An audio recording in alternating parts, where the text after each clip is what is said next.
What's up, y'all? My name is Ian Edwards, and ignore that name that says Aaron. That's the producer down at the bottom. Welcome to the Soccer Comic Rant. And yeah, man, we're going to get into a bunch of topics. Man City lose. So we're going to manja on that and enjoy that. Uh, but Arsenal only got a point in their game versus Chelsea. So we're going to discuss that. And Liverpool win. They beat Villa and sort them out. Spurs lose. Unfortunately, Southampton lost too. We got Lee here, stand-up comic, Southampton fan. How you feeling about that, fam? You know, they give me hope last week, and then they just dash it again this week. Yeah, it's a rough season. Bunch of teasers, bunch of teasers. Yeah, what are you preferring so far? The championship or this? I mean, I liked winning games. That was Mm-hmm. nice. But the Premier League's that's where you're relevant. And if you're in the Premier League, you're relevant. That's where people talk about you. That's where people see you. Um, and that's where you want to be. There's only so long. I wouldn't want to stay in the Championship for too long because if you do, your best players just leave you. I mean, they leave Right. us anyway in the Premier League, but we got slightly more chance of keeping them in Mm-hmm. this league. I don't want to become like a Stoke or someone who just lives there now. Right. Yeah, they moved in. They're comfortable. They got furniture there. They got an address, PO box, all that. Yeah. So we'll talk about some of these games. So what should we do first? Should we talk about the Arsenal versus Chelsea, or is Man City losing to Brighton? You know, because even last week we was talking about how Brighton's was in the top four and doing well with their new coach and their new philosophy of like not buying young players to sell, but trying to buy players to actually be where they are now in the table. So, but let's have fun with Arsenal first, I guess. It's not the worst thing that could happen. You're playing Chelsea. Chelsea's coming in. They're they've been doing good under Maresca, and so you expect this unless one of them gets blown out. That would be like the only surprise. Like a tie is acceptable. One of the teams winning by one is acceptable, and the score was 1-1, so it fell. The score of the game fell in the acceptable range. I do have a question for Maresca. It's like, how do you not start any of your captains? You know what I'm saying? Like, is Enzo Fernandez is your captain? You don't start him, and Reece James is your captain. You don't start him. As soon as Reece James came on the field, like he was tying his shoelaces when Maresca was talking to him, and so Maresca bent down, had his arm on his back, and was like telling him what he wants him to do. And all James was nodding, but all he was thinking about was like, I want my captain armband. Because when he went onto the field, I thought he's running into the direction where Maresca was telling him. He just ran to Caicedo and like, yo, give me that band back. And then he repositioned himself after that. The other team could have kicked off the ball. He's like, just give me my armband back. Like out here captaining my ship. But it was a interesting, like they both kind of nullified each other. It was a gritty match. It was ugly at some points. They had intensity. Uh, I was surprised that because Chelsea wasn't just sitting in; they were attacking. That Arsenal didn't find a way, and also that Chelsea didn't find a way to get over each other's like high line. So it was pretty, I guess lower scoring than I thought. But both teams did try to score. There wasn't like a lot of sitting in, but when it was time to defend, each team did their defending. What did you think of it? Yeah, I mean, I was talking with some friends who support both clubs Mm-hmm. beforehand, and weirdly, like neither of them were confident before the game. Um, and yeah, I felt like it was going to be a tight one, that it was going to be a close one. And yeah, proved that way. It kind of felt a bit cagey. But yeah, I mean, overall, I think,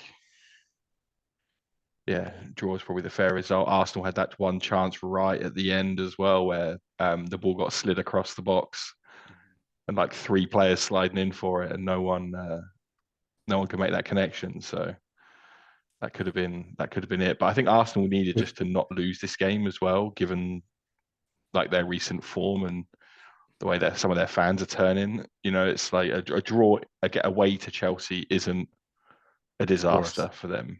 but in the You know, grand scheme of like just collecting, not they haven't won. How long was the last time Arsenal won? Five Premier League games, probably. I'm not sure. Let me see. Um, it might even be against us. Hilarious. Let me see. So Arsenal 1-1 versus Chelsea. They got beat by Inter. They got beat by Newcastle. Oh, they pounded Preston 3-0. Oh yeah, it's Then Carabao Cup. Yeah, Carabao Cup. Liverpool 2-2. Shakhtar Donetsk. And then Bournemouth beat them in 2-0. So yeah, it was Southampton in October 5th. They haven't won yeah, in we the were thank we were God there. for Southampton. Yeah, most teams can count on us for their most recent Premier League win. Right. So yeah, I mean, listen, they got Odegaard back. I was surprised that Mm. he started and pretty much finished the game. I was surprised at how effective he was. He got an assist straight off the bat. They really need him. And if he played this good just coming off an injury, and I think he Mm. played a little bit midweek towards the end of that Inter game. But if he played this good Yeah, coming off a he came on in that one. game on, right? So, hopefully they didn't rush him back or Arteta out of desperation didn't make him play too much. And it's this is a funny thing. Just this title race because I still can't call it. Like I thought Liverpool would do good this season, but are they going to be good enough when the pressure cranks up to hold on to this lead and take it down the wire and win in Slot's first year? Is Man City after losing Rodri and having some injuries? They got De Bruyne back. I wouldn't count what he did today because it's his first game back. But when he starts to get going, you know, that's when the team really starts to get going. So, but how much can they get going without a Rodri, a Ballon d'Or player? He's not just a guy Mm. anymore. He's not just a Rodri anymore. He's knighted. He's a sir of football. That Ballon d'Or is like you're a sir football now. So you're missing one of those for the entire rest of the season. But can they get back into this? And Arsenal, now that they're kind of recovering from their injuries, and the international break is up. What if Odegaard hurts himself again in this international break? I don't know if he's been called up by Right. Norway. I don't know if maybe they've got like an agreement to be like, nah, let's let him. He got injured with you last time. Let's not do that this time. Hilarious. I It's, haven't looked it's to see though if he did get the call. yeah, it's almost like they do need you know, they do need an agreement like that. But this is gonna be weird. Like I feel like Forest, who's fifth, isn't gonna make it all the way. They lost to Newcastle today. But Mm. Brighton, we'll see by Christmas how serious they really are. They're six right now. And this is gonna be interesting. This is gonna be really interesting. Uh what are your thoughts about Liverpool versus Villa? Liverpool beat Villa 2-0. Mm. Handle their business. Professionals, bunch of professionals over Yeah. there at Anfield. Yeah, they just got momentum right now, and you're talking about whether or not they can keep it up, and I mean they could because I think they got a lot of players who've been there before, Mm-hmm. and we've said it so many times before on this pod this season about how they're benefiting from some continuity in terms of the players as well by not having loads of new signings come in, Mm-hmm. and yeah, like Salah seems to be back towards his best. Darwin Núñez is contributing now as Mm-hmm. well, and yeah, they're looking good. So yeah, they're just getting those wins, and still without, certain players as well coming back in, like Allison still to come back, who's a huge character for them. But Keller has done really well. Right. Could be the best backup keeper in the league. Yeah, I think he is. Yeah, he's looked pretty good. So it's Liverpool getting there. I think it's probably ahead of where they expected to be, which is nice for them. It's a nice position to be in. And yeah, let's see if City turn it on. They normally, like, coming into the Christmas period where there's like the big run of games. Mhm. That's where they normally just turn into like machines. So let's see if they can claw that gap back. But yeah, Liverpool, credit to them, doing well so far, just doing their thing. Like you say, they're just turning up every week, doing a professional job, getting results, and they almost made it sort of look, I wouldn't say easy, but just comfortable against Villa, which, that's not easy to do. I don't know if Villa are maybe getting a little bit burnt out from like the Champions League, Premier League schedule, which they're not used to as Right. well, because that's a lot on their shoulders to, you know, to commit to those games. And I don't think their squad is that deep, that they got some good players and some good options, but they're not, I think it's maybe weighing a little bit on them, but they're still a good team. And yeah, Liverpool just made it sort of, they just brushed past them almost. I think their depth for Villa is kind of fake. They got fake depth because if you got depth, you'd use it, right? So you'd start Ross Barkley more, you start Bendia more.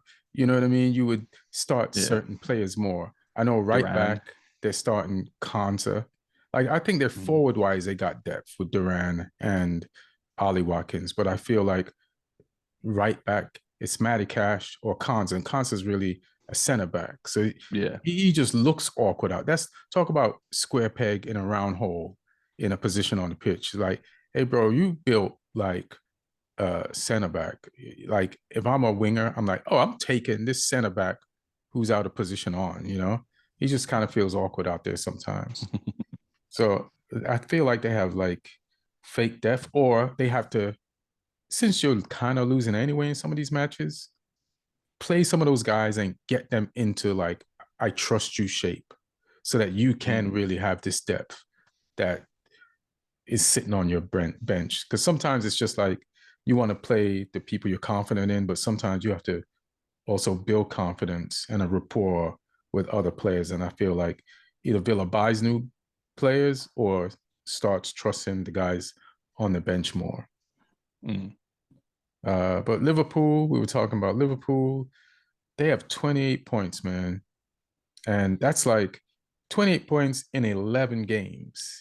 That's high It's only one game they've lost, isn't it? I think in the Premier League to under Slot. Nottingham Forest. Yeah. Yeah. And one tie and one draw.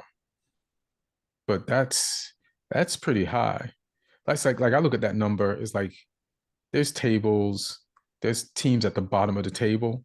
And I'm not trying to shots fired, but like they ain't gonna get to 28 points till like, you know, when there's like 10 games left, you know, and and they've done this in 10 games. So it's just pretty high. And City's behind them by 5 points. But they're just professional, man. And I feel like Mo Salah might be one of the best players I've ever seen in my life. Like his touch, dribble, decision making, tenacity, intensity, and just passing, like IQ. I feel like Mo Salah is a winger, he's a 10, and he's a 9, you know? Because he scores those cutting goals. He finds players that are open, like just like any genius 10 would, and he'll Mm. kill you on the wing, you know? So I feel like I just want to give Mo Salah some props. Like I really rate that dude. Yeah. I think, like, it's not just, yeah, like you say, he's the whole thing. Like, it's not just that he's like a technically good player. It's like the mentality as well. Like Mm-hmm. he's always getting after it. He, like you say, he hassles, he presses, like he works hard. He's not a luxury player like some skillful players can be. Like he's doing work off the ball as well, and he's creating chances through pressing people and forcing mistakes as well. And yeah, it just must be a nightmare to play against if you're a defender. Yeah, he ain't even getting older, and then you need that goal. Like he got it. He got it. Like you know, at 1-0 is a dangerous lead against Villa because Villa had some chances. You know, they made their backup keeper from Liverpool make some saves, so anything could have happened at any point. So you needed that extra goal, and he was a part of the first one. It was funny how Darwin Núñez scored the first goal, but they said over here, and I think they said in England too, because I was talking to Lloyd, how corners has been how, and set pieces has been how Villa has been creating goals and chances, and they feel like Liverpool purposely figured out a way to turn their own corners against them, and there was like 3 breaks and 1 goal from Villa corners. Like Villa could have been down 3 from their own corners if Darwin Núñez, I think, was responsible for like 2 of those. He was responsible for all 3 of them and put away 1. But yeah, man, it's funny. Like you can, but that's football. Like everything's a risk, and the way they set up their corners or their set pieces is that they take the risk to score from them, and then a team can figure out, hey, how can we make them pay for this? And if then that's football, the battle of that, quintessentially. So yeah, man, Liverpool is just impressive onslaught. First of all, I didn't know how tall he was. He was standing, towering over a player I thought was tall. And I was like, this dude is like, he's like a well-dressed State Puff Marshmallow Man or something like that on the sidelines that knows his football. And I'm kind of impressed, but I'm kind of not impressed. I'm like, I didn't think Liverpool was going to hire an idiot to take over this vehicle. So I've always rated the team. So I feel like they should be here. They should be here. We talked about Arsenal, Chelsea. You want to talk about Man City, Brighton? Whew. Yeah, that was. I mean, in the first half, you just think like, right, this is going to be a routine Man City win.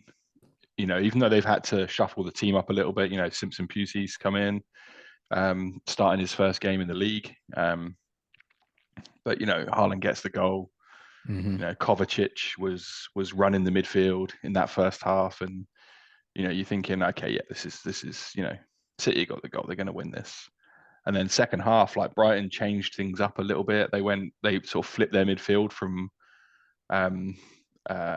2 sit-in to only 1 sit-in and put 2 higher up, and yeah, they went after it and just they did what Brighton do sometimes. They worked hard, they got in their faces and made the chances, and huge performances from some of their players like Baleba in the midfield. Just everyone knows now. It's one of those ones where Brighton were probably hoping, like, I hope he plays well, but not too well, so that we end up losing him this season. So that's another one. The next one off the production line, everyone knows now because he dominated, especially in that second half. So yeah, it's just Brighton doing Brighton things. It's I love Baleba, and I didn't know why he didn't start. He came in halftime immediately. But I remember seeing him in a few games. One of them was Brighton versus Chelsea, and I think he got us goal and an assist. But he was press resistant, and he was just as impressive as Cole Palmer, even though they kind of got blown out in that game and used by Chelsea. Yeah. But I was like, this is one of those people that back in the day, if Alex Ferguson was running Man United, we like, let's get him. Let's get Semenyo, like you said, like you go shopping around the league with your shopping bag, like Alex was, I just get this guy from this team, and that's the same thing Klopp did. Let's get this guy, get from this guy, and but now these teams, these players are going to go for way more money than like we would have gotten these people for or Klopp Yeah. got like Sane, or it's funny now. I mean, Liverpool still gets deals, but when Klopp got there and started doing what Alex Ferguson did, like the teams that sold them Sane and what's the guy from Mane. Mane? My bad, Mane Yeah. Yeah, and that was us. We sold them Mane, we sold them Lallana, we sold them Van Dijk. and the They homeboy really from went shopping with us. Van Dijk. They paid for Van Dijk from you Mm. guys. Like you guys got some To money, be fair, but that was well, it was big money. that was big money. But normally teams would be like, yeah, you can have him for like you can have him money. Like it wasn't like taxing. I'm trying to think of the midfielder from Newcastle. I think they got, and it's like Newcastle. Yeah, you can have him. I think Newcastle was going down at the time, and he became a pivotal part of the Liverpool like midfield with Henderson. And Who, what's his, Milner? not Milner, Was uh, Milner the was Dutch Milner guy. I just can't. Wijnaldum? Wijnaldum. Yeah, it's like you getting people at Wijnaldum prices. You know what I'm saying? And it's like Mm. you guys sold Mane. You guys sold Mane for how much? I think it was a decent price because he had like announced himself in the Premier League with us. Mm-hmm. It wasn't as much as we sold them Van Dijk for, but yeah. But now Brighton are finding these gems. I mean, the one that really hurt me as well was seeing Matt O'Reilly score the winner for Brighton because we were chasing him all summer because Russell Martin used to manage him at MK Dons before he went to Matt O'Reilly went from MK Dons to Celtic All and right. then to Brighton. So yeah, Russell Martin knew all about him and was trying to get him all summer. We were making offers and they were rejecting it at Celtic because we weren't quite offering enough. Mm-hmm. And then Brighton came in with a big bid late on and took him, which was and I knew he's a good like goal scoring midfielder, makes those runs into the box, and he did exactly that Mm-hmm. for that winning goal. So yeah, that hurt because he should be doing that in a red and white shirt, not a blue and white. Look, even though you want to fire your coach, at least you know he got good taste. You know what I'm saying? His taste, his picker works. Now his coaching, we don't know, but we'll get to that. But for a player I just discovered yesterday, like when he got brought on the pitch, O'Reilly, like they just kind of told his story of how he got injured in like a Caribou Cup game, and this Yeah. was his first uh, appearance in the Premier League for Brighton. I was like, all right, Brighton, they got a good picker over there, and yeah, sure enough, like all their subs did something in this game, you know, like João Pedro didn't start, he was injured, so this was one of his first games back. And so they put him on and he scored and he was a part of this goal. And Mitoma, like he's not been having a great season, but today, and I say great season as far as like you're used to him scoring and you're used to seeing like highlight reels of him embarrassing multiple defenders every week. We're not seeing that as much, but his game intelligence really showed up in this game, and he was finding people and playing a different type of Mitoma football, to be honest, on some Salah type shit, but from the left hand side. And I'm just trying to look at who else. I like their JP Van Heck. Is it Van Heck? Yeah, the one who was fighting with Haaland. Yeah. And then and then had like a little thing with Pep afterwards as well.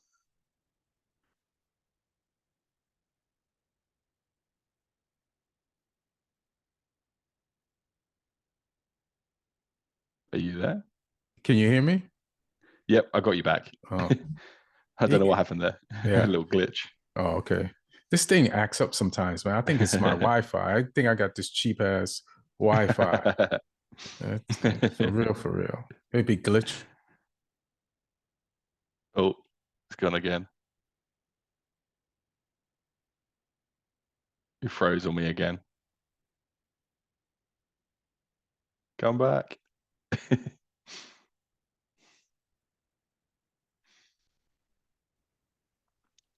Hey, you're back. Back. You're All right. moving again. I can see it Um, again. all right. Man, this internet stinks. I had to really boost it or something. But I was talking about Van Heck. I knew he had a Yeah. good game, like just using the eyes, but and because I love the way he was spraying the ball over to Mitoma like flawlessly, and I think he was involved in some other attacks. And I was like, oh, this guy's a good footballer. And I know he kind of got victimized on Haaland's first goal, but then he had the last laugh with the win and that tussle at the end. But I knew he had a good game because Pep was talking to him. And I was like, oh, Pep is tapping him up right after the game. That's what that felt like to me. What did it feel It like to felt you? it felt a bit more aggressive than that. He was giving him like one of them long handshakes where he wouldn't let go, Mm. and then after that he was like pointing at him a lot. Um, so yeah, it seemed fairly heated. I'm not sure exactly what was going on there, but yeah, I mean, like she showed fight in the game as well as being a good player, and that's what you want to see if you're a fan of that club. You want to see your players obviously playing good football, but we go back to what I was talking about, Salah and the mentality. You need that all across the pitch with your players, and yeah, he seems to have that. And just going back to the point you made about Mitoma as well, like because he kind of went off the boil last season and had injuries as well, Yeah. and he is getting back there because I remember watching him in the Spurs game when they turned that deficit around against Spurs to win, and he was great in that Right. game as well. So he's getting back. I reckon the goals will be coming, but yeah, he's again just a tricky player to defend against. He wants to get the ball and run at people, and he's an intelligent passer as well. So yeah, he's going to cause problems in games. Yeah. I didn't respect this Brighton team at first, but I feel like we could have beat them in the beginning of the season and we didn't. And we were unlucky to lose that game. But I felt like we had control of that game and didn't step on their throats. But now I'd be afraid to play them. Like with what they brought off the bench today and how effective these players were and how I loved what they did. Like a Dingra, they took him out the Mm, game. They took him out the game to win the game. That's one of yeah, their like most effective players. And then yeah. But they pretty much replaced their whole midfield. yeah, and Um, Welbeck still doing his thing. He played a part in mm, one of the goals today too. Yeah, man. There. Can you hear me? yeah. I wasn't sure because of this internet. Yeah. Now I'm scared. I'm like, am I just talking to myself? But yeah, they're pretty. Yeah, we like this. Sometimes when somebody's high up the table early in the season, you're like, that ain't real. But they got a legit 3 points today from the champions. So I'm gonna have to put some respect on that coach's name. What should we talk about next? We talked about Liverpool Villa a little bit. No one just do United and then Southampton. Yeah, let's do it. Let's do it. All right, so Rude. Thank you, fam. Thanks for stabilizing our unstabilized ecosystem. 3 wins, 1 draw. I know it was Leicester twice, but like they say, man, you can only play what's in front of you. And thank Yep. you, Leicester, for being Leicester. And and the first time we played Leicester was in the cup. They played their B team. But if you're gonna rest your B team to do this, you should have just played your A team. You know what I mean? I don't know what you were saving it for. Maybe they won the week after in the Prem. So I don't know. So maybe it did help them. I can't remember. I have to go back and look. But a lot of people will just look at this win like, yeah, you're supposed to win if you're Man United this type of game by 3-0. But supposed to's haven't been like a guarantee. And that's why Eric Ten Hag is gone. So, excuse me. I just want to compliment United for doing the things they were supposed to do. Like, it's not like Leicester didn't come there and didn't try. Like, our midfield really got into their midfield and tried to stop them from playing through us and doing anything. And there was some good battles in the midfield of this game. And I feel like that's why when some people like Ugarte was the player of the match, like, I agree, but it was good to have a game where United have several people you can say were the player of the match. You know what I mean? Like, it could have been Ahmad, it could have been Ugarte, it could have been Mazurari, it could have been Delit maybe, and maybe Bruno. But Bruno made, again, so many bad plays, including 2 goals. I'll give him that goal, even though it came off his leg and off the defender's leg. Like, I'll that should still be his, But it's good. I appreciate what Rude has done for us and stabilized the team. He got the guys to play hard, which is what they should be doing every week, and to duel it out and commit to duels and win the ball back. And Ugarte also impressed me with like some passing range stuff. Like, he's not just a ball winner, because there's been teams or players in the Prem, they can win the ball, but they might just give it right back. He's not doing that. He's passing to his teammates, and it doesn't always have to be a progressive pass. Just get it to somebody who's a good passer, and that's all you want. Break up an attack, get the ball to people who it's their job to do shit with the ball. And our substitutions, I want to give Rude credit for that too. Props for like making the substitutions at the right time. You ever watch a game of frustrations, like, hey man, it's time to make subs, it's time to make subs. And 10 minutes past that time, it's 20 minutes past that time. Then you sub the person in when, like, you gave them 10 minutes for real. That's it. But we had good substitutions at the right time. Ericsson came in at the right time. He was also a part of one of the goals when he did come in. I think Casemiro was tired and injured. I want to give him props too for kind of balling today and making a good partner with Ugarte. And I can't wait to get Mainu back and alternate and see what the combinations are going to be under Almiron. I just feel like our players have been shit on a lot, and people like Ray Mercer or Roy Mercer have been like, look at those guys. Look, what is somebody going to do with that team? Like, they spend all this money and those players are no good. I was like, no, these players are good, and they're going to show you they showed you at Rude, and they're going to show you at Almiron. And also, when I look at our team, I'll be like, everybody, how could they not be good? Like, when you look at United, people go their whole careers and don't win anything.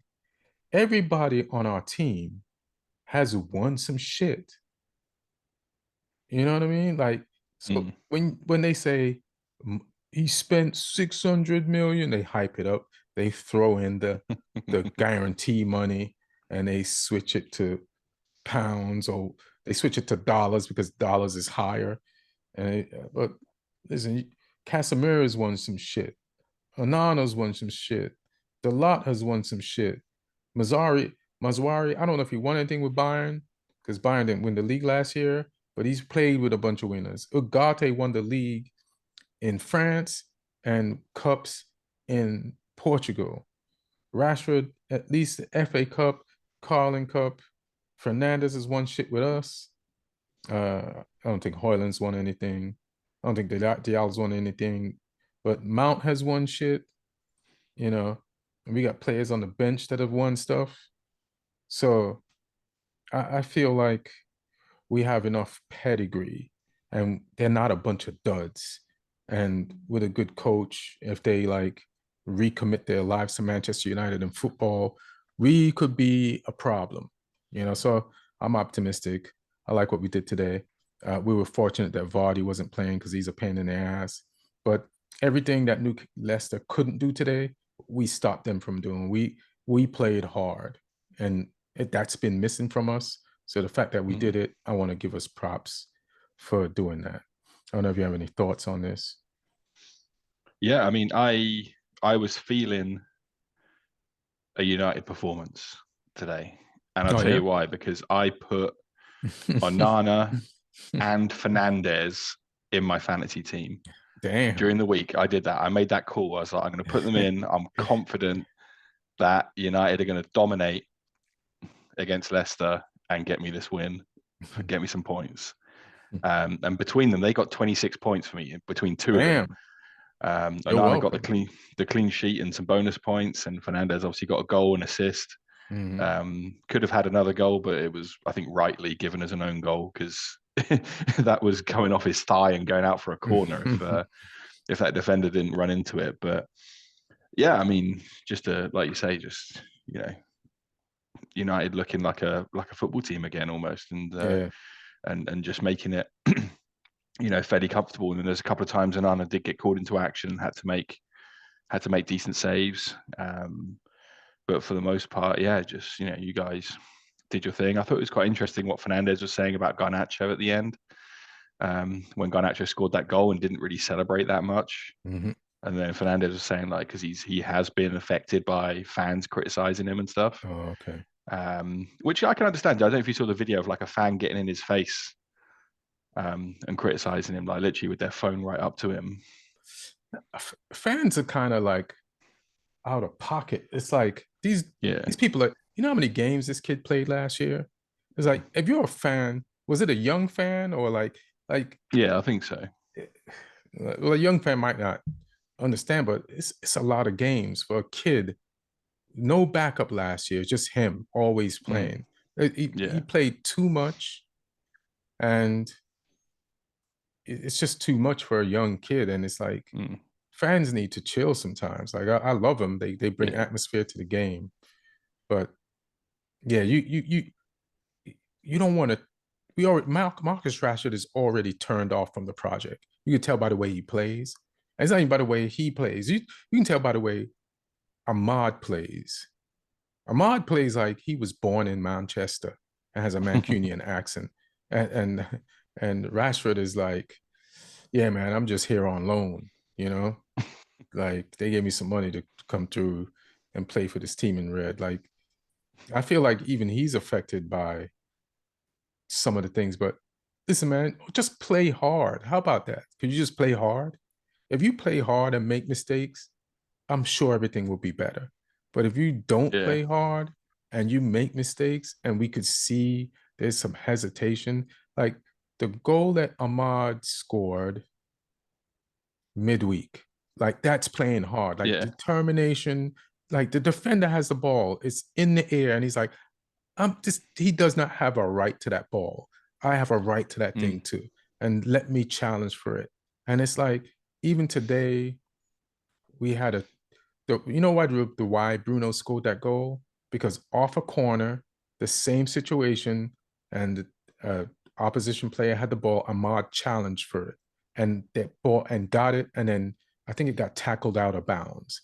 And that's when they got the throw in, and Ahmad passed the ball to Bruno, and Bruno scored. So Ahmad is responsible for that whole sequence, and that's what's missing from Rash. Do that, bro. If you just like, even today, like doing the basics, like Ugarte, just tackle, bro. Give the ball to somebody that's not afraid to do something, and we'll get some extra goals and build our confidence up. But like, listen, man, you have the strength and the power to tackle and play hard, and the rest of it will come, And credit to Garnacho, he was pretty stunk when he came out today on the pitch, but he just kept on being relentless, because he was kind of like pissing me off and wasting stuff and not making the right decisions. But he scored that goal, so good for him. And props to Ahmad and just mostly everybody that played today. Onana, he's been better with the ball and playing with the back three and deciding when to go long or play it short so we can play it out the back. And another clean sheet, man. So all the defenders, props. Delot, he got taken out, but I just think he's tired. He's played pretty much every minute, and it was good for him to get some rest today. And hopefully, our real left backs will show up, so then we can alternate between him and Mazuari, and so that you just don't burn him out. And he has bad games just because of fatigue. So I don't even blame Delot for having a bad game. Yeah, it's going to be interesting to see because like you're talking about Ahmad and he's like coming to form under Rude. Mm-hmm. You know the goals like you say midweek, and then another one today, and it'd be interesting to see how does Amorim use him, because I think the players that there's the biggest question mark over in Amorim's system if he does persist with like his 3-4-3 that he's used at all his other clubs is the wingers because he doesn't play with like out and out wingers. Mm-hmm. Like Garnacho, like Rashford, like Ahmad, he has almost like sort of tens who can drift, and the players have the attributes to play that role, but it will be different to the way they've playing it currently. So it'd be interesting to see, yeah, if that resurgence in form continues after the international break and under a new manager. Well, all I care about is a system that favors Ahmad. Like, to be honest, because I trust him with the ball. I trust his decision making. I trust he got low key speed. He got low key strength and power. So if he's one of those tens, and Bruno doesn't have to play all the time. I think Bruno, part of why Bruno makes a lot of bad passes sometimes, even when he has good games, he plays too much. So sometimes that could be Mount. Sometimes, maybe Garnacho is a wing back, which I don't trust him to go back and defend like that, to be honest. But maybe he could do some 10 shit too, like I said about Salah, he's a winger and he's a 10. Maybe Garnacho playing closer to like Hoyland and the midfield can like and an overlapping could make he having more options will make him a better decision maker. So we'll see. He's not a fully formed player. He's clay, and he could be molded into the best version of himself. Hopefully, Amarin can do that. You just need some assists. You don't have to like go for it all the time solo. Where do you stand as well on? Because I was saying last week that I think Rude should go because I don't think he is the right fit to jump into someone else's staff now. And I still do think that. I don't know if you've changed your stance because you wanted him around last week still, or at least a transition period of like some decent long form conversation with Almarin to get him up to date and up to speed. Because I think Rude has a good handle on who's who. I don't know how much Man United Almarin's been watching. You know what I mean? And I want him to tell Almarin about Ahmad, and say who's good. I just think you need him a little bit. If he's got a 2-year contract, you don't have to exit the club right away. Use a month or two of that. You could do that in an email. I just wouldn't want someone around who is essentially a manager. Even for a few months. Yeah, no. I think as a manager, you want to get your ideas across. You want to stamp your authority on the team. You don't want a guy who's been the manager right there. I think the fact that Rude changed out of the tracksuit and put on, like, he put on like his going out for an anniversary dinner outfit on, tells you all you need to know. Like, and he said like United's the only club he'd be an assistant at when he joined. So Right. like he's a manager, and yeah, I just wouldn't want that. I Wouldn't want love that Rude. around. I love Rude, but he showed a lot of thirst. He was a bit thirsty in an interview. I want to be a part of this. I want to coach. And he's like, I mean, just, hey, man, I hope Almarin is not intimidated and knows how to delegate and can accept some good advice. I feel like I don't know, man. Like somebody who's like dying to help United. It showed him dying to help United, like, and energized our players. Do you want to lose that? Could we use a little bit of that? We use a little bit of anything good right now. And just Nah, to I don't jump know. to Liverpool, I just want to also say, I just remembered to say this now. Liverpool, you know how some teams have bad luck during certain parts of the seasons? Like Liverpool is definitely going through their good luck part of the season, like injury wise, and just I'm not saying they're not earning their wins, but there's no like everything is working for slot right now.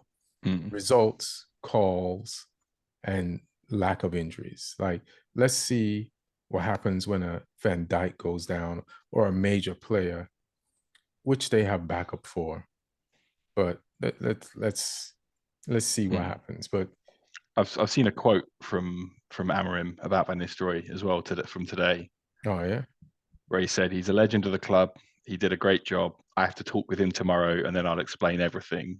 I'm very clear, and I will tell you like it is. Let's wait until tomorrow. oh So that's going to shit. be decided. That's going to be decided quickly. Sounds like it's already decided. Yeah. Yeah. One Ah, interesting thing, just on the note of your managers, I don't know if you saw Eric Ten Hag popped up at the FC20 Ajax game today. oh nah.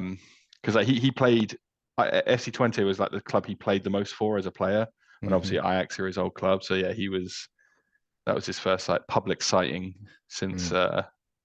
since leaving. So that's interesting. And yeah, someone pointed out that I'm sure he'll be welcome at any Ajax game, considering he made them so much money as United manager.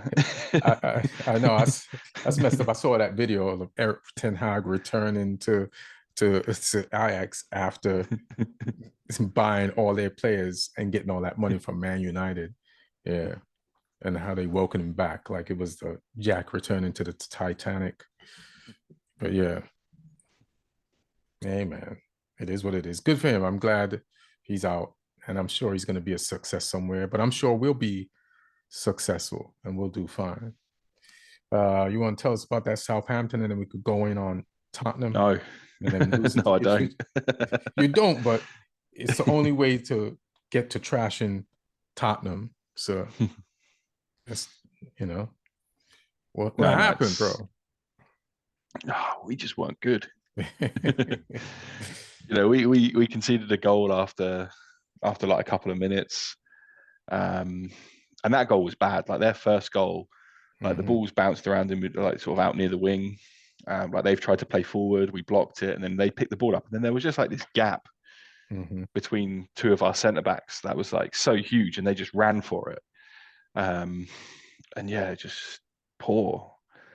They scored Um, it in the second minute. They scored like a yeah, Brentford goal time. yeah, just bad. And we did get some. We were on the wrong end of some really bad refereeing in the Mm. game as well. Like we scored an equaliser for 1-1, and the ref didn't give anything on the field, but then VAR recommended he had a look, Mm-hmm. and they claimed that one of our players made a foul before the goal. Um, but there's like people that have looked at it on like Sky. They had like ex-referees on Sky looking at it, going, "No, if anything, that's a penalty to Southampton. It's a foul on their player." Oh shit. Um, and we got the yeah, I think we'll get the apology from the referees association tomorrow, which will be like the third time we've had that this season, which is Damn. really annoying. And then for the Wolves' second goal, there's two fouls in the build-up from Wolves, but the goal was bad because the ball gets to Cunha, and he has like four touches where he can just turn on the ball and line up a shot from like 25 yards, and no defender goes to close him down. Mm. Um, but the bottom line is we weren't good enough because apart from the disallowed goal, we had zero shots on target with 70% possession, which it's like, you know, I like that. I like watching football when it's a team that wants to have the ball, but there's got to be something at the end of it. and we're just too predictable. We're too slow in possession. Like, we get the ball and we could attack a team. Like, we could try and catch them before they've organized their defense. We could try and go quickly. We got pace in the team as well, but we don't. We like to connect the passes and go backwards, go sideways, and we rearrange our shape into the shape we want to attack in. But by that time, the other team has got all their players What do you think? You're behind the Liverpool? ball. Yeah, or they've pressed us and won the ball off us because we're overplaying, and then we're defending again. But yeah, there's just nothing in the final third. And like, Russell Martin has come out and said it in his interviews. Like, so he knows, he can see it, but it's like, you're the coach, you got to change that. And if the players you're picking aren't doing it, you got to change them. Like, you got to do something, because like, playing against a team because Wolves before this game had conceded 25 goals. Yeah, that's what I was gonna say. It's like they're an easy team to score on, and you guys Yeah, didn't get a shot on them. So yeah, that's crazy. yeah, yeah. Not a shot on target. Yeah, just bad. And we've got to do more, because the win last week was a step in the right direction. We had a bit of fortune there. Like, Everton hit the bar just before we scored, and then they had one taken off from VAR. So it wasn't like a convincing win. So we really needed to get the back-to-back wins by getting something in this game. Or even a draw wouldn't be a disaster, but losing the game just puts us back to square one. It gives, because last week there were 3 teams that hadn't won. It was us, Ipswich, and Wolves, and we got the win. And then this week, Wolves won, Ipswich won. So now it's like, back to square one. You say back to square one, but I say back to the bottom of the table. Yeah, that is square one. It's not good. And then our run of fixtures coming up just isn't nice either. So, I mean, I'm going to a bunch of these games, and I'm seeing if I can get a refund on these tickets, because that's so funny. Your team is playing so bad. You try to get a refund in advance. They're like, it didn't happen yet. Oh yeah, you seen how we played? It happened. Yeah, that's it. I want to try and sell these tickets, because like, our first game back after the international break is Liverpool at home. I've got a ticket for that one. At Anfield or your spot? Our spot, but I mean, it doesn't matter these days. It's a home or away. It's it's going to be tough. I don't know. They have a lot of international players. You never know, man. And you might have a lot of time. Your coach might have a lot of time to set in place that instant offense, which he needs to, And we got a lot of players that are away. They're not good internationals, but they're internationals, so we're going to miss them as well. Will your coach even be there? Will Rude be your coach in 2 weeks' time? Like, what's oh, who knows, man? Like, because the fans really turned in terms of people I was talking to. Because like, my brother went to the game, and he said like everyone at the game was just like, this is shit. We can't do this anymore. And online, I know online isn't always the best representation, but with Southampton it is, because we don't really have many. Like, because like if you look at like some clubs, they have fans from all over the world, and when they're online, it's like, okay, these aren't always necessarily people that are watching every game or going to games and stuff. And then with us, it's like, most Southampton fans that are online are people that live in Southampton. It's we haven't got that reach. We haven't had that success. You only have to go online. You could just go in the street and talk to each other. Yeah, so it's like, so if the fans online are wanting him out, that might be actually a consensus. So it's tough, because he got us promoted, and he's a good guy. The players love him, and the style of football, I like it up to a certain point, but it's like, if it's not winning games, if it's not even getting us chances in games, then is it right? And some people are even saying like, he's doing a Vincent Kompany. He's playing that style of football for his CV, not for the best interests of the club. He's trying to get that move to another club afterwards.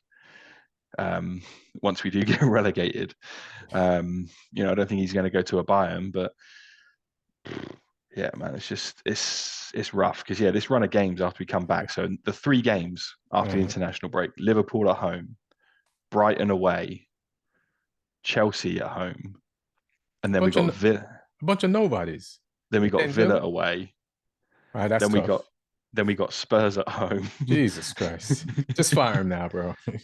Yeah, this is rough. But yeah, I'm Uh, going to. So I've got tickets for. I'm going to the Liverpool game at home. I'm going to the Villa game away. mhm, I'm going up to Villa for that one. I'm going to the Tottenham game at home, and then a few games after that on Boxing Day. So day after mhm. Christmas, we got West Ham at home, and I'm going to that one as well. So yeah, I've got quite a few tickets, and if anyone wants to buy one of those tickets, hit me up. Everybody's gonna want to buy Face. the West Ham game because they're like, that's the only one you can win. No, I'm definitely going to that one. Smart. Yeah, it might You be know, might as well. it's the day after Christmas. I'll see some family that live down there and Hmm. make a day of that one. But yeah, That's a rough it's just schedule. You made me yeah, and afraid to check Man United's schedule. All right, what if we're well, that's when I look back at some of the games we've had recently. You know, Wolves obviously this week. You know, could and should have got something there. Leicester at home a few weeks ago when we were 2-0 up at half time. It's like these are the games we need to get points in because we're going to have those runs where, you know, it's going to be rough and we're not going to necessarily get anything. So, I mean, if I had to predict what we get out of that run of games, I would say 0 points, maybe one if we can hold someone to a draw. But you know, damn, we could be going into Christmas with the be same amount of relegated? points. Yeah, yeah, Damn, yeah. We could have the same amount of points as we got right now. Like we could be headed. I think the record low is 11.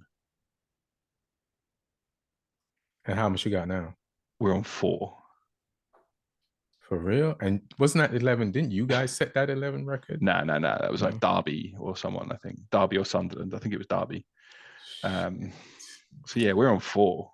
So you mean this was It's the before the last 11 games was like the easy part of your schedule? not necessarily easy because we played like Arsenal and Man City in Hmm. that, but we also played Ipswich, Wolves, Everton, Leicester. You know, those are the games that we needed to get more out of. So Hmm. those 4 games, we got 4 points, and we were ahead against Leicester. We were ahead against Ipswich. You know, we needed to close out those games, and we didn't. We drew one, lost one, and then yeah, not even laying the glove really on Wolves and losing to them, just poor. And then yeah, we got this horrible run coming up. So we need what we need to do is we need to have Russell Martin sit down and watch the tape of Nottingham Forest beating Liverpool Hmm. just Hilarious. replicate just replicate that setup. It's not how he wants to do it, but just replicate that setup. Find 2 of our quickest players and you bring them on at half. We park the bus for the first half, and then half time, bring those 2 speedy guys on and just hit those counters when the defenders are tired. And just do something else because yeah, I mean I'm in 2 minds still because you know I like the guy and I think he's a good dude and he did so much for us last season and he brought some togetherness back to the club because before he came in, like after the relegation, we were a mess. You know, and the promotion sort of brought everyone together, even though we didn't do it in the most convincing fashion. You know, we had to do it by the playoffs. But then this season, like there was so much goodwill that people were willing to give him, but it's just been getting chipped away week after week, and we we got to do something. Yeah, it sounds like you do. Jesus, I didn't know it was this bad. Yeah. Not that that schedule. Like I'd be worried when if Man United had that schedule. I'd be like, yeah, we'd be on the same points too. Yeah. Yeah, that's rough. Jeez. Well, good luck, mate. That's all I could say. Can't wait till that West Ham game. Yeah. And who knows if they'll have their coach. Let me see. Did West Ham play? West Ham, Yeah, well, they drew. they drew, so at least who they drew with Everton. Yeah. Yeah, so Lopetegui slows the bleeding. Uh, we should talk about Ipswich versus. Is it Ipswich versus Yeah. Spurs. Spurs?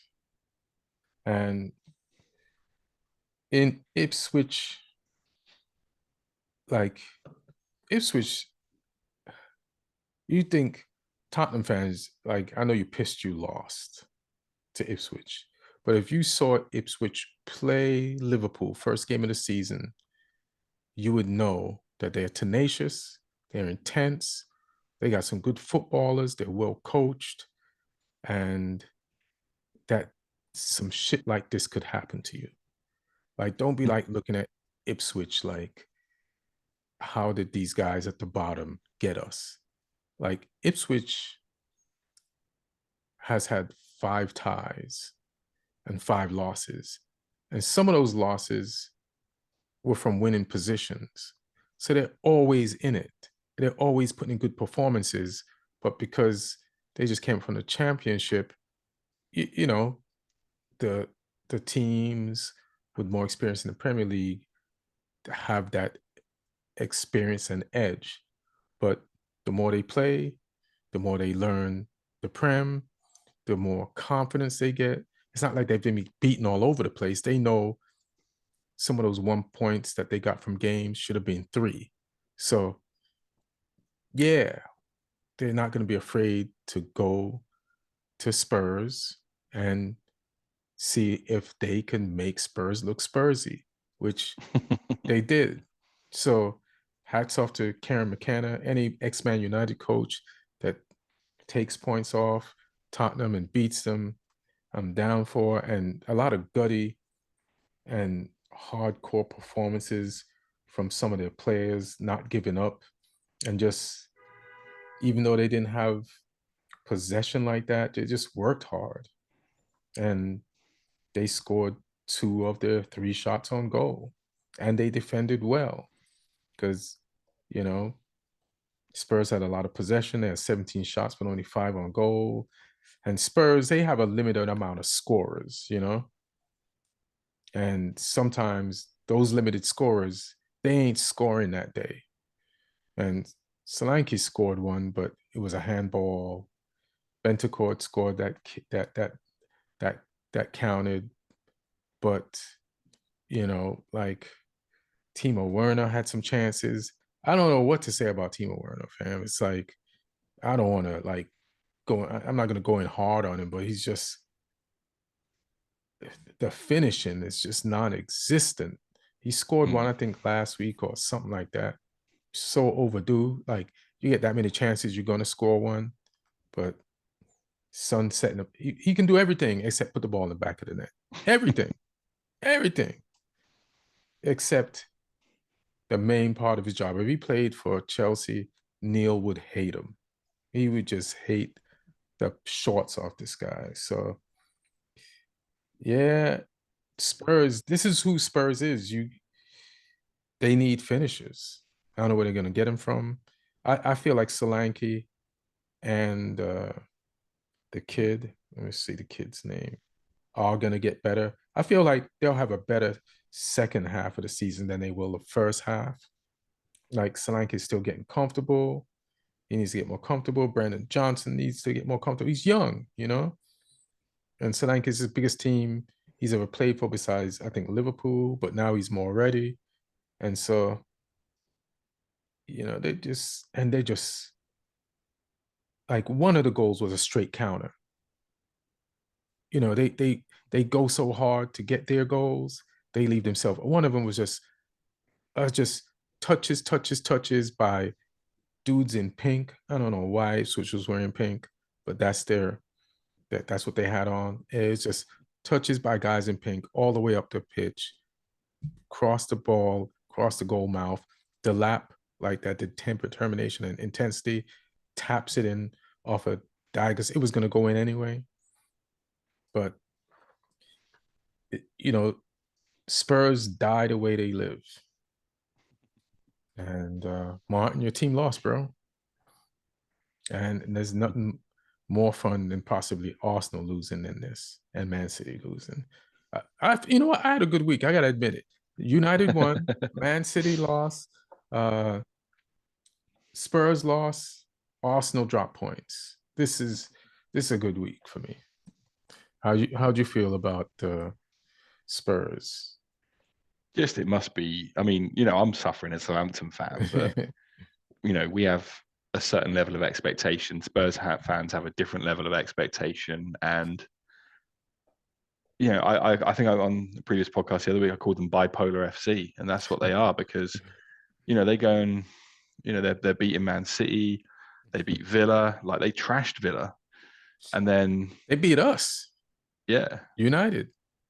and This is then it comes to this, and then it's like the games that they should do something in. They the turnaround against Brighton where they lost, and they lost to Palace the other week as well, which they expected to win. And then this one, after trashing Villa at home, they must have rocked up to this one. Like there wasn't a single Spurs fan in that stadium that thought that game would go badly.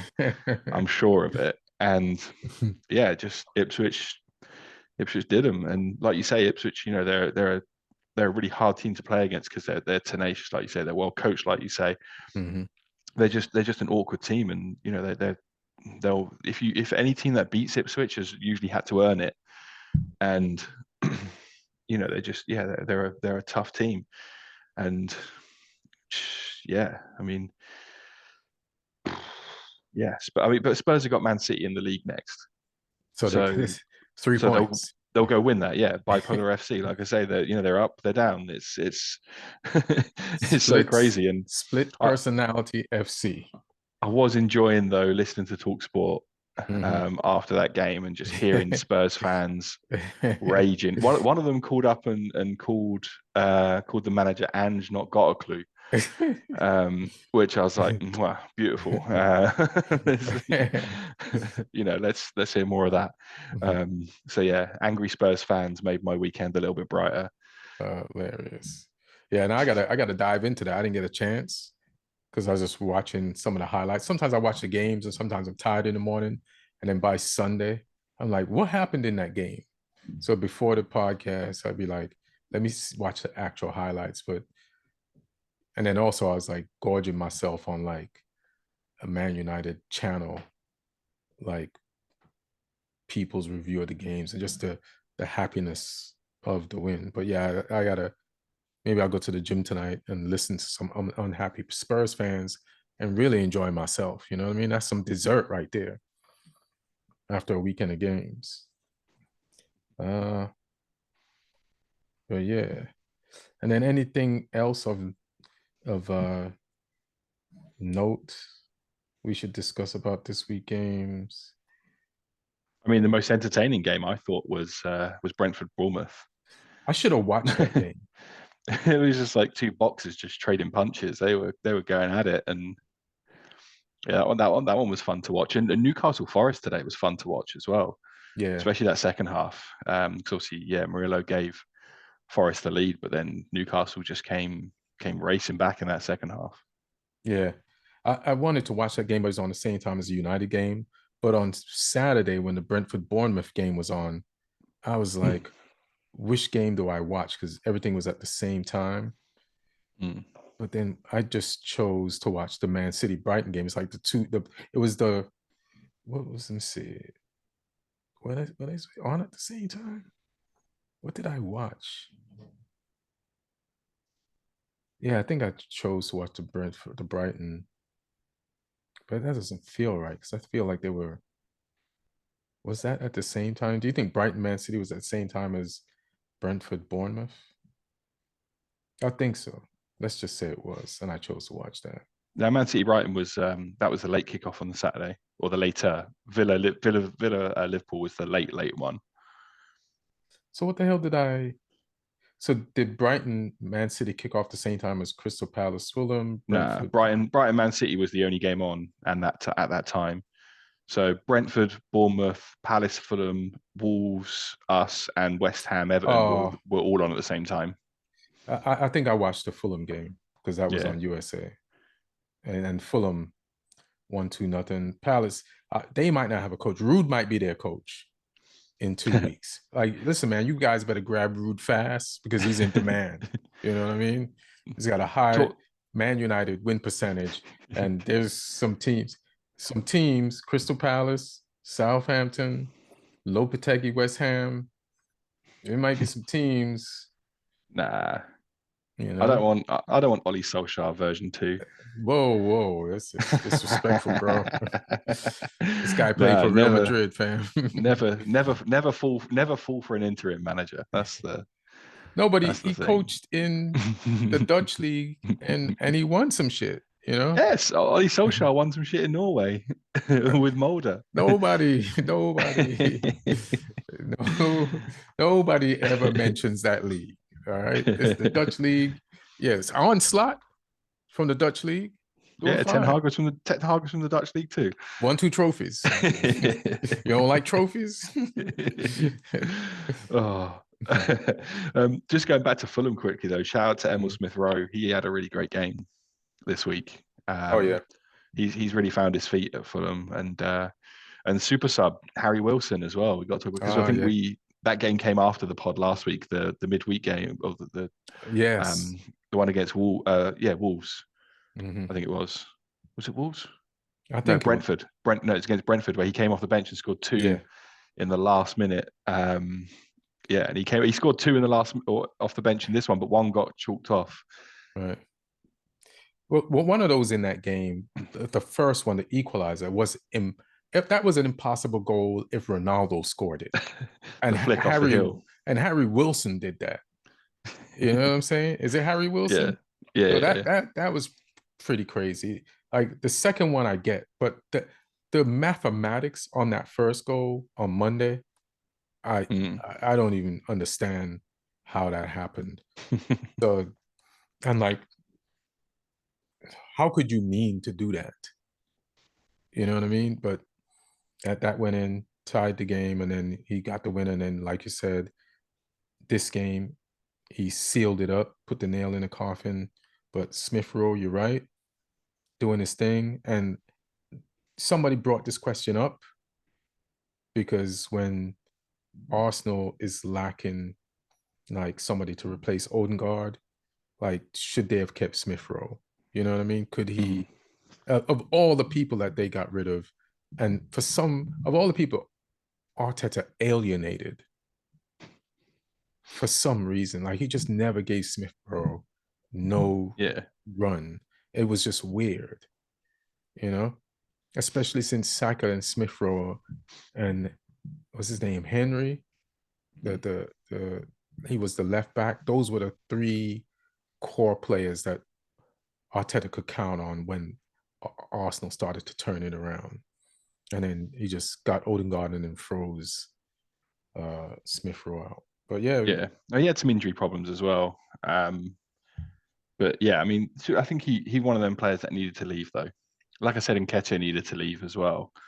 Like it's like it's great if an academy player can really shine at a club, mm-hmm. but they shouldn't hold on any longer hoping that they'll get that chance if it's not going to come. And I think yeah, like Smith Rowe, it suits him being at a club where he's going to play week in week out and be a real key player in the way they play and the way they attack. Because I think that's the best chance he's got. I think of like getting in that England squad and stuff like that and taking his game to another high level is to be someone that is relied on each Mm-hmm. week rather than just being start some games, bench option some games for Arsenal.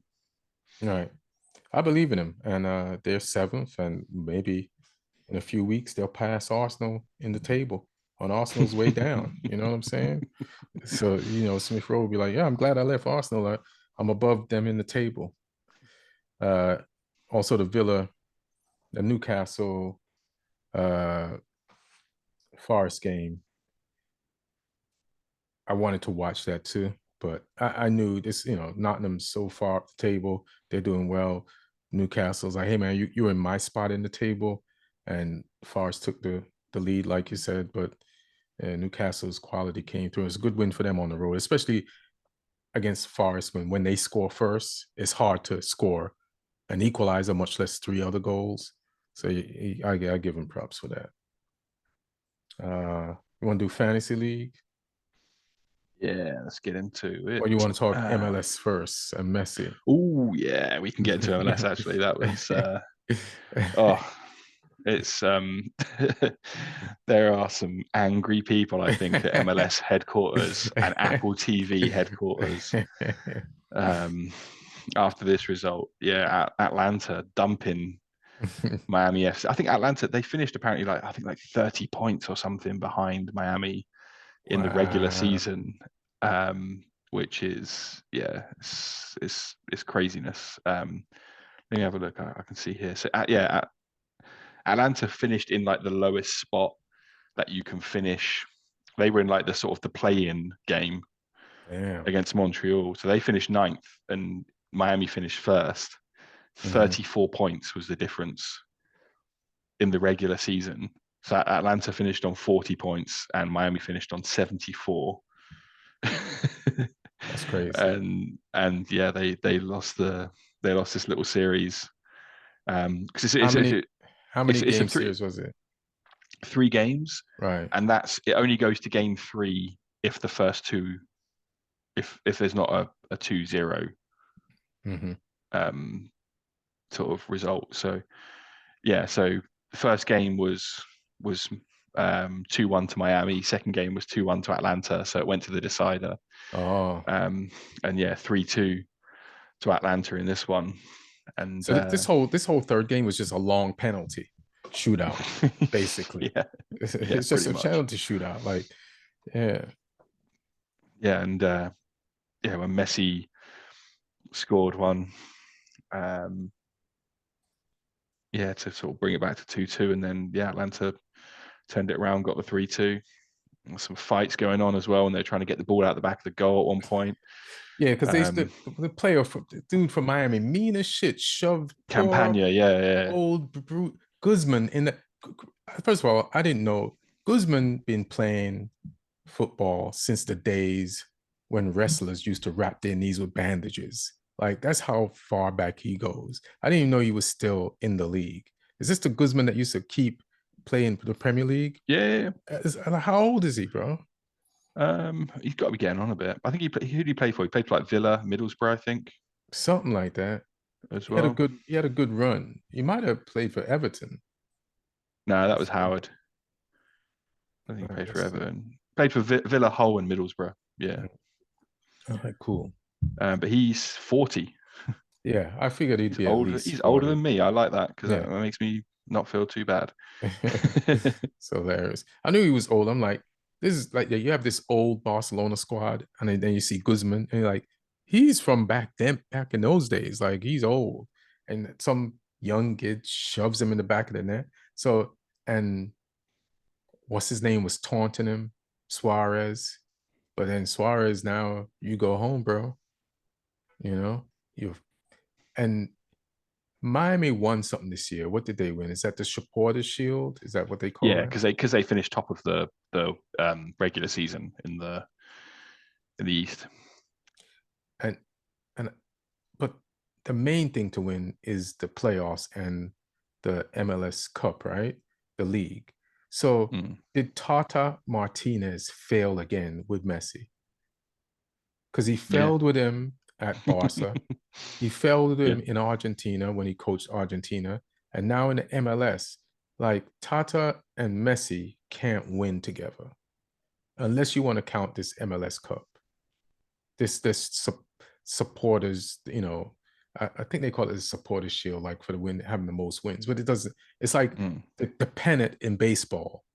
Like if you win your division, or then you win the pennant. They don't even mention the pennant no more. I don't even think they have it. But Tata can't win a legit, like full on league title or championship with Messi, and vice versa. Because this is the third league, third chance that they've tried. So yeah, it's not good. And I think LAFC is still in it. So, and I almost went to the game on Friday, but I had 3 shows that was gonna conflict, and then I got sick and I couldn't go to the shows anyway.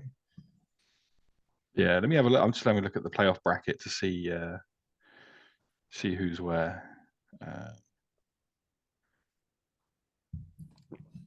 LAFC have got Seattle in the next round now. LAFC got past Vancouver. Like 1-0, right? Yeah, and in the third game, that one went to game 3 as well. So, the other semi-final in the West is LA Galaxy against Minnesota. So could be an all LA semi-final or conference final. Puig's been going off, bro. Yeah, Western Conference final, LAFC versus LA Galaxy. That'd be big. That'd be a fun one to watch. Hey, Apple, don't fret. You still have a Barcelona player, an ex-Barcelona player, still in the playoffs that you paid all this money for. Yeah. Ricky Puig, he played actually with Messi. So, there's some degree. It ain't Messi, but there's some degree of separation. You still get, yeah. La Masia, La Masia, There you go, yeah. And then on the other side in the East, you got Orlando against Atlanta.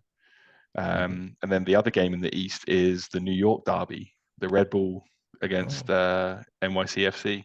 Right. So that'll be a pretty big game. So it'll be interesting to see how these shape up. That's pretty cool. I want to see a NYCFC against LAFC final. Yeah, that'd be crazy. Let's get a nice New York LA rivalry going. I know. Yeah, we just did that in baseball, Yankees versus Dodgers. So let's run it back on the football field instead. Yeah, exactly. Yeah. Let's do the fantasy football, and then we could bounce. Yeah, like I say, I had a good week this week because I backed United.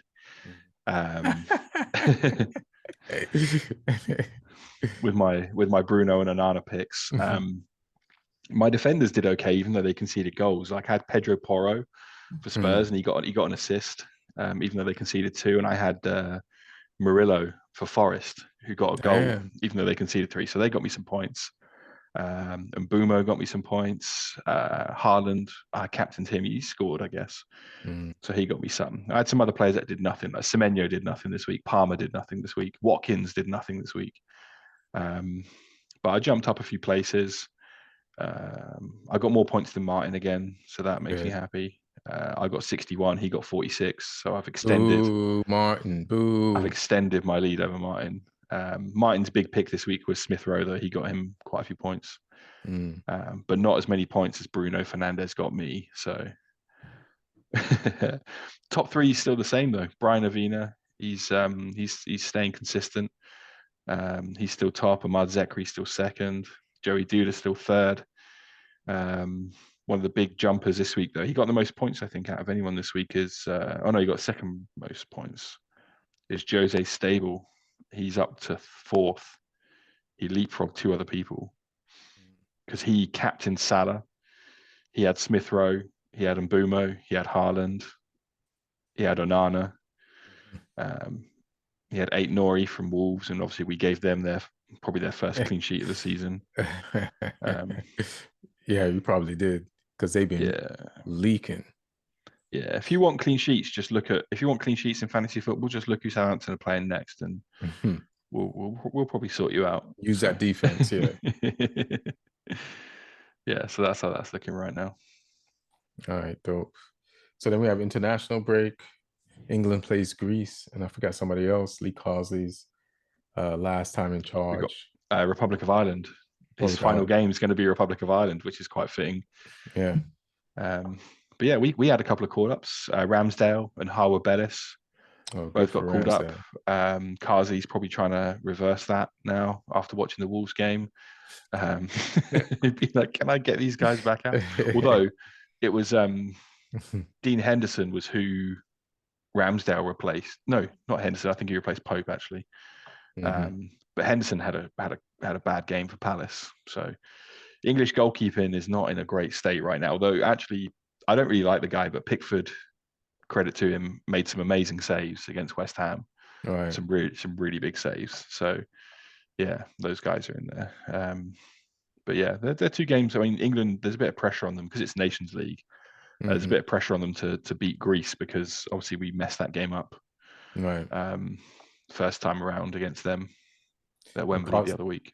Yeah, Carsley probably heard they hired Tuchel and was like, let me just try anything then. Doesn't matter. And then they lost that game. What do you think about Edu leaving Arsenal? I mean, transfers have been hit and miss, haven't they? Really, like he's made some. Yeah, I think so. He spent a lot of money on some people, and they've not really produced. Cool. Jesus. Right. He's been injured a lot. And Yeah, he contributed here and there, but hasn't really. he helped him the first season when they came on strong. But yeah, I feel you. Who else? Yeah, some of the others just haven't. They've been like okay, but they haven't really. But that's probably like an Arteta told him to get, you know, Yeah, I Jesus. think he's like like if you looked at what he's done at Arsenal in the time he's been there, it's more positive than negative for sure. Right. Mm-hmm. Um, but at the same time, it's like I don't think it's a bad thing to freshen that department up. But why wouldn't you at least see the season out? You know what I mean? Like this is Yeah. such a pivotal season. If Arsenal's gonna win the title with Arteta, it's gonna be this season. Like you kind of have to know that, and to know that and be like, I'm out is. And I know everything is timing. If the job is available now and they need somebody now, but you're doing. People rate you at your job, and now you're out. And listen, if they get the right person, they'll be fine. You just don't know who they're gonna. Yeah, I think they have kind of somebody, a placeholder. I don't know if this Oh yeah, person. someone's like deputized him, but the two people that are linked with it are both ex-players. So there's Per Mertesacker, who's already at Arsenal. He's the academy manager right now, so he's been linked with it. And also Thomas Rosicky, the Czech Oh yeah, I remember. midfielder. I think he's currently sporting director, maybe back in Czech at one of his Czechia at one of his old clubs. Let me just. I think he is doing that role somewhere. Who's the other guy? Per Mertesacker, the German ex centre back. The thing with Edu is like he won. He was a part of the Invincibles, so he can recognize mentality, like winning mentality in a play. And I don't know if these guys, they didn't really win anything with Arsenal. Oh, they did. Mertesacker won some stuff. I think he won. I think they won at least an FA Cup. FA Cup. I remember Rosicky won. I think Rosicky won a league, and a bunch of other stuff. So yeah, you think they won a league with Rosicky? I don't oh know. no, Rosicky did. Rosicky won an FA Cup, two League Cups, and a Community Shield. He won the Bundesliga with Dortmund, and a Czech League a bunch of times. But he's sporting director at Sparta Prague right now. They're in the Champions League. Let me have a look at Mertesacker is a World Cup winner though. Oh, okay. Obviously not with Arsenal, but with Arsenal, Mertesacker won 3 FA Cups, and 2 Community Shields, and a World Cup with Germany. All right. He's got he knows, he knows what it takes. He's been around it. He's been around a version of like winning like one of the ultimate prizes in football and knowing the mentality that it takes. You need that, So yeah, all right, that's fine. We covered it and stuff. Where's Martin in the fantasy league? He went up a couple of places, even though I got more points. How than him? Because other people had some bad weeks. So yeah, Martin's 20th. I'm 14th. Martin's 20th. So yeah, I think he went down a couple places, then up a couple. I did the same. I was doing terrible after Saturday. My Saturday was awful. And then it was Sunday that turned it around for me with Fernandez and Onana and Murillo, all getting me some points. All right, cool. It's good. All right, Martin, 20th. It's nothing, bro. Get it together. All right, so we got international break. Maybe we'll do one next week. We'll see. But everybody, take care of yourselves. Be good. I hope your teams won, and we love you. You got anything you want to plug for next upcoming? No, just follow me on Instagram, Lee Hudson Comedy. Post on there about upcoming shows and stuff. I did not go through in the semi-finals of the British Comedian of the Year, which I was talking about last week. I had a good set. but it was one of those shows where like it was a hot room and everyone did well, so it was hard to like judge who was going to go through, and only one person can. Right. So yeah, it wasn't me. What number did you go on? 6 out of 9. Oh, that's a good spot. Yeah. Yeah. Sometimes the list is so long, like somebody's gonna catch a L just based on how long the show is. But Yeah. that's a decent, you know. I just wouldn't want to go first or maybe ninth, but besides that, everything else is like a good Yeah. spot. Yeah. All right. Hey man, fuck him. Fuck that contest, bro. Rigged. Yeah, it was a fun show. That's all I cared about. I got to do a nice spot, so Ah man, they rigged it, bro. stop the steal. Absolutely. Absolutely flagrantly rigged it. I don't know why my phone is on, but all right, y'all. Thanks for listening. Thanks for watching. And we'll see y'all next week or the week after. One.